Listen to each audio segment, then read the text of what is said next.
पतंजलि योग सूत्र के 41वां श्लोक। क्षीण नावृत एर भिजात्सिये मनेर ग्राहित त्रिग्रहन्न ग्राह्येषु तत्सथादंग गज्य नतस्मापत्ति।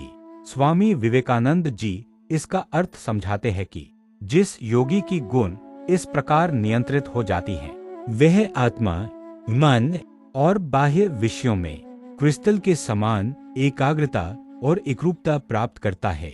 इस निरंतर ध्यान से क्या परिणाम होता है, हमें याद रखना चाहिए कि कैसे एक पूर्व सूत्र में पतंजलि ने ध्यान की विभिन्न अवस्थाओं का वर्णन किया था और कैसे पहली अवस्था स्थूल होगी और दूसरी सूक्ष्म वस्तुएं और उनसे आगे बढ़कर ध्यान की और भी सूक्ष्म वस्तुओं की ओर अग्रसर होता है और कैसे इन सभी ध्यानों में, जो केवल प्रथम श्रेणी के हैं, बहुत उच्च नहीं, हम परिणामतः यह प्राप्त करते हैं कि हम सूक्ष्म वस्तुओं पर भी उतनी ही आसानी से ध्यान कर सकते हैं जितनी स्थूल वस्तुओं पर।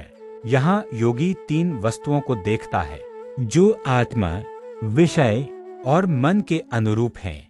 ध्यान के 3 विषय हमें दिए गए हैं।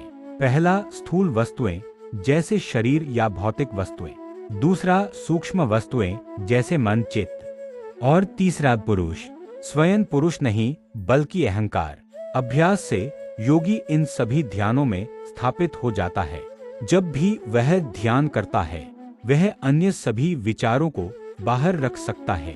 वह जिस पर ध्यान करता है उसके साथ तादात्म्य स्थापित कर लेता है। जब वह ध्यान करता है तो वह क्रिस्टल के एक टुकड़े के समान होता है। क्रिस्टल लगभग फूलों के साथ तादात्म्य स्थापित कर लेता है। यदि फूल लाल है तो क्रिस्टल लाल दिखाई देता है, या यदि फूल नीला है तो क्रिस्टल नीला दिखाई देता है।